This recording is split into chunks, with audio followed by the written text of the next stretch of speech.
Two brothers, same house, same IQ, same salary. But at age 65, one is buying a winter home in Arizona with $1.4 million in the bank.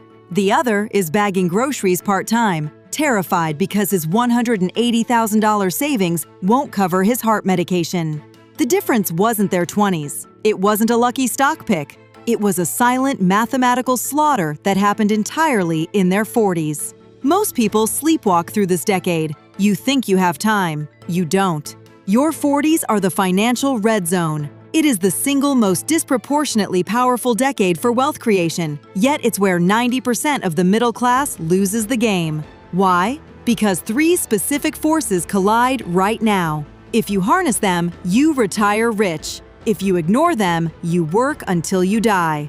The first force is peak earning velocity. Your raises are slowing down percentage-wise, but your absolute dollar amount is at its maximum. This is the raw material. But instead of capturing it, most people suffer from lifestyle inflation that eats every extra dollar before it hits an investment account. This brings us to the second force, remaining compounding leverage. A dollar invested at 40 still has time to quadruple by 65. It turns into $4. But if you wait until 50 to get serious, that same dollar only doubles. You have to save twice as much just to get half the result. That is a losing mathematical battle.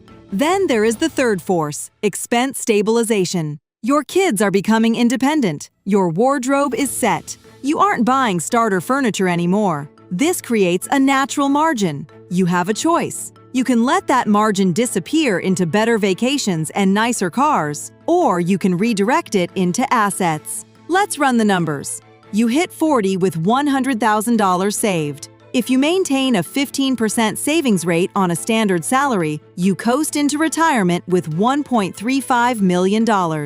You are the brother in Arizona. But if you drop that savings rate to just 2% because you feel comfortable, because you want to enjoy your money now, and try to panic save at 50 to catch up, you end up with $590,000. That is less than half. You cannot out-earn a decade of negligence. The math simply does not allow it. A decade of bad decisions creates a wealth gap that a decade of desperate correction can never close. The trajectory is set right now. The difference between comfort and poverty isn't luck. It's recognizing that the clock is ticking louder than you think. You don't want to wake up at 65 and realize you became the wrong brother because you ignored the story of your 40s are the specific decade where the wealth gap becomes permanent.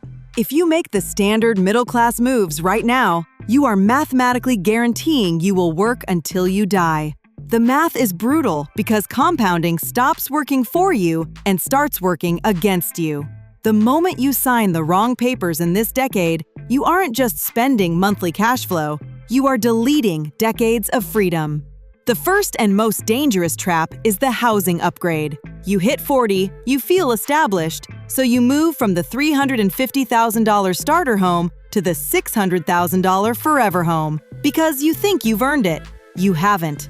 You just signed up for higher property taxes, doubled insurance, and heating bills for rooms you never enter. That upgrade silently bleeds $24,000 annually from your investable income.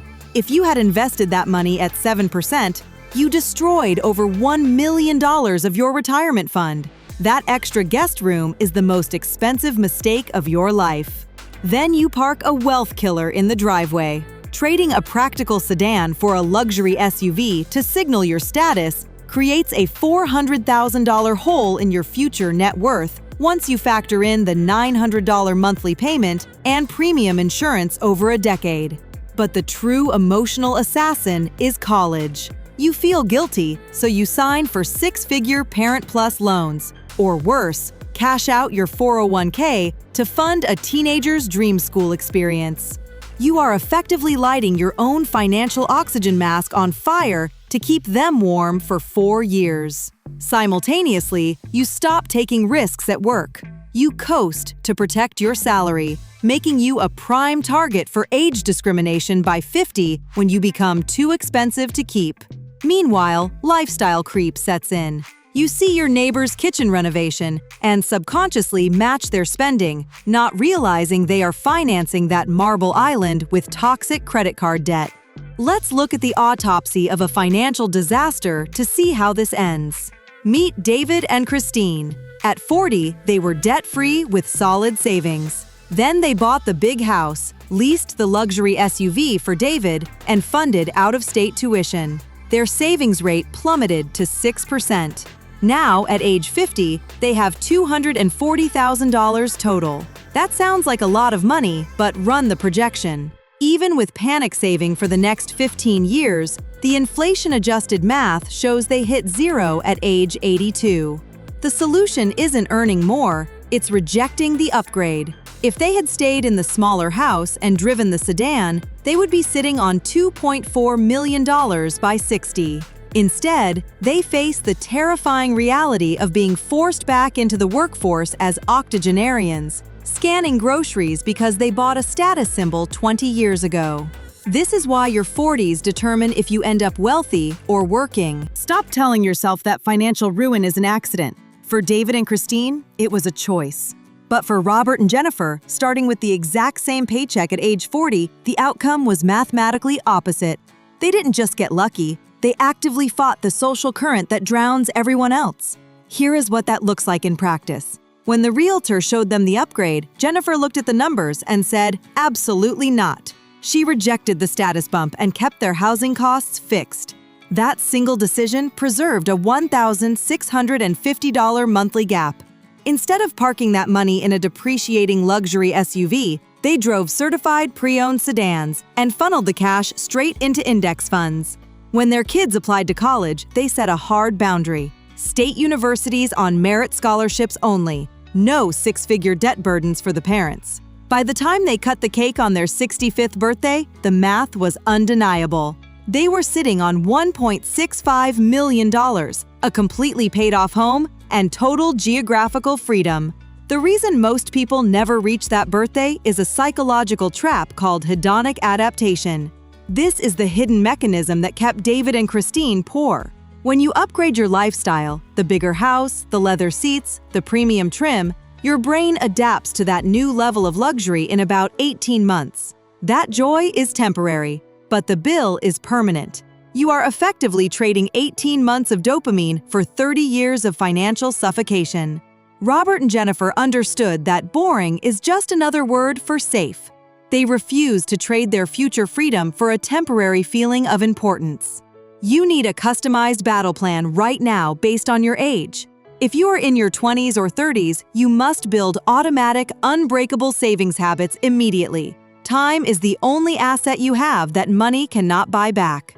If you are in your 40s, you need to ruthlessly audit your housing and vehicles. Every yes you say to lifestyle creep is a no to your survival in old age.